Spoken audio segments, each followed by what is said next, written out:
Hello students, good morning. इस video में हम बात करने वाले हैं अलजेब्रा के बेसिक्स की।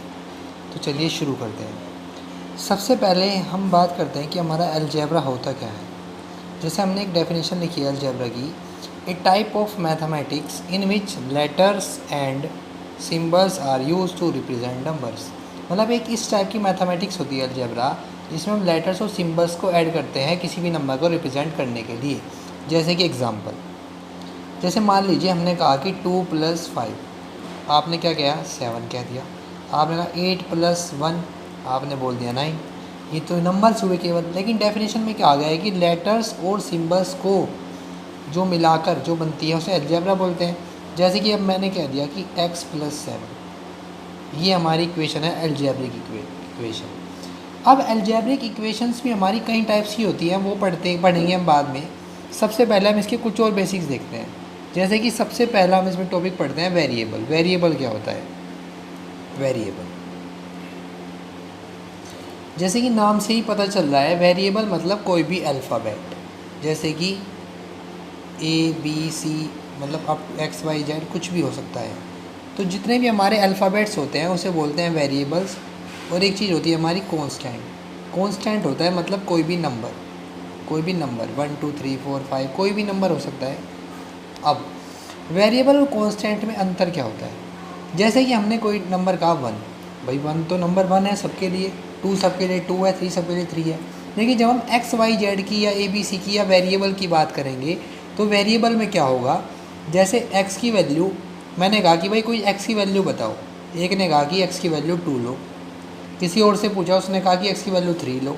तो ये वैल्यूज़ चेंज होती जा रही हैं, ये हमारा हो गया वेरिएबल। जैसे कि हमने एग्जांपल लिया था x+7, अगर ये हमारा क्या है, अलजेब्रिक इक्वेशन है, मतलब हमने क्या कहा, अब x की वैल्यू मैंने क्या ली थी, किसी से 2 पूछी, तो 2+7 मिलाए क्या बन गया, 9 हो गया। लेकिन अगर कोई 3 कहता है वैल्यू, तो 3+7 क्या हो जाएगा, 10 हो जाएगा।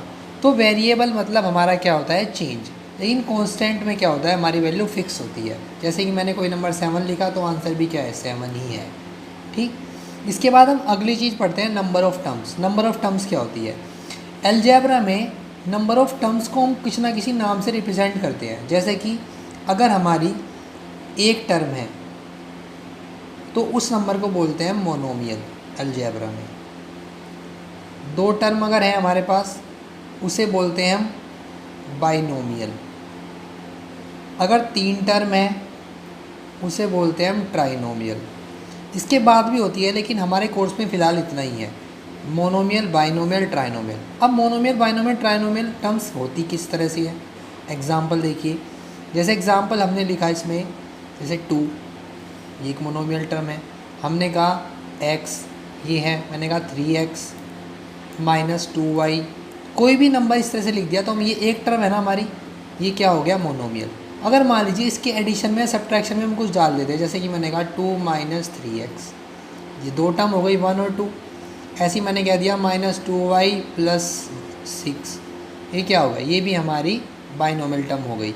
इसी तरह ट्राइनोमियल कर सकते हैं हम। ट्राइनोमियल में कुछ और ले लेते हैं, जैसे कि 3 टर्म हो जाएंगी, 2x - 5 + 3y।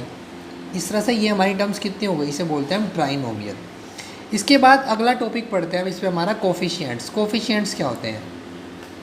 जैसे कि हमारे पास इक्वेशन लिखी हुई है एक, 2x² + 3x, ये एक इक्वेशन लिखी हुई है। या मान लीजिए अभी एक मोनोमियल लेके चलते हैं, जैसे कि मैंने लिख दिया -3x।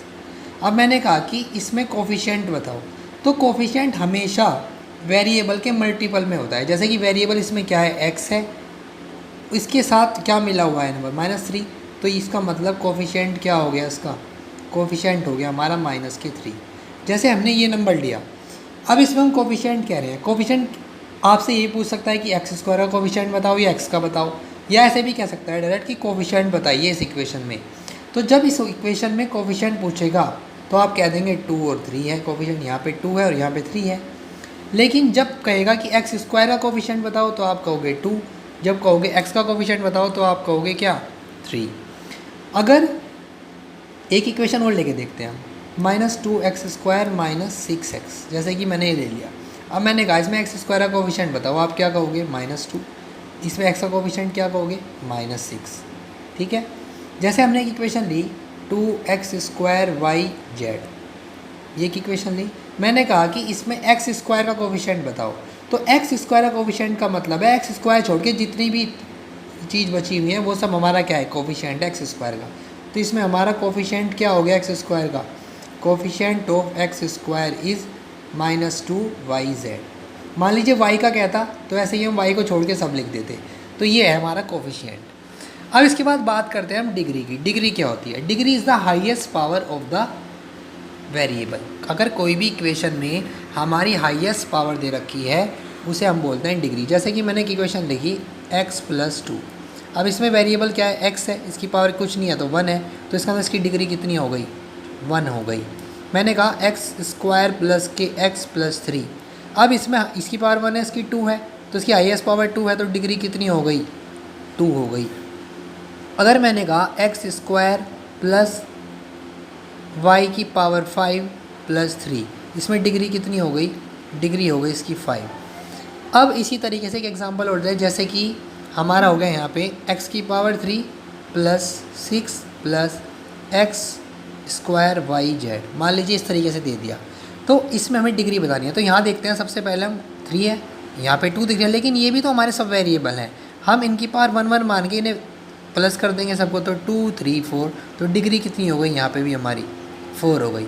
एक एग्जांपल और लेते हैं इस तरीके का, जैसे कि हमने लिया 4x⁶ + 9x² y² z⁵ 6। जैसे हमने एक इक्वेशन लिख लिया, उसमें डिग्री कह रहे हैं हम, तो डिग्री देखिए यहाँ पे तो 6 बैठ रही है, लेकिन जब हम इन्हें प्लस करेंगे 6 और 2 8 और 2 10, तो डिग्री कितनी आ गई इसमें हमारी, 10 आ गई। ये है डिग्री। अब इसके बाद हमारा लास्ट टॉपिक है इसमें लाइक और अनलाइक टर्म्स। लाइक और अनलाइक टर्म्स क्या होती हैं? लाइक मतलब एक जैसी और अनलाइक मतलब जो एक जैसी नहीं है। जैसे कि हमने एग्जांपल लिया, जैसे मैंने लिखा यहाँ पे -3a -4x 5a 6x, ये ले लिया। तो लाइक टर्म्स इसमें कौन जैसे हैं? जिनका वेरिएबल एक जैसा है वो टर्म्स हमारी लाइक टर्म्स हैं। जैसे कि लाइक टर्म्स कौन सी हो गई हमारी, इसमें -3a हो गई और a हो गई। ऐसे ही हमारी अनलाइक टर्म्स क्या होंगी इसमें, एक तो -4x है और एक है हमारी क्या, 6x। अनलाइक टर्म ये सॉरी लाइक टर्म्स हो गई है। और अब हम अनलाइक टर्म्स की बात करें, अगर अनलाइक टर्म्स कौन सी हो गई, अनलाइक टर्म्स जो एक जैसी नहीं है, जैसे कि 5 है, बस एक 5 ही हमारा एक अनलाइक टर्म है। तो ये लाइक टर्म्स कौन कौन सी हो गई, -3 और a -4x और 6x। तो ये था हमारा अलजेब्रा का कुछ बेसिक्स। इससे अगली वीडियो में हम बात करेंगे कुछ और बेसिक्स की अलजेब्रा की। Thank you.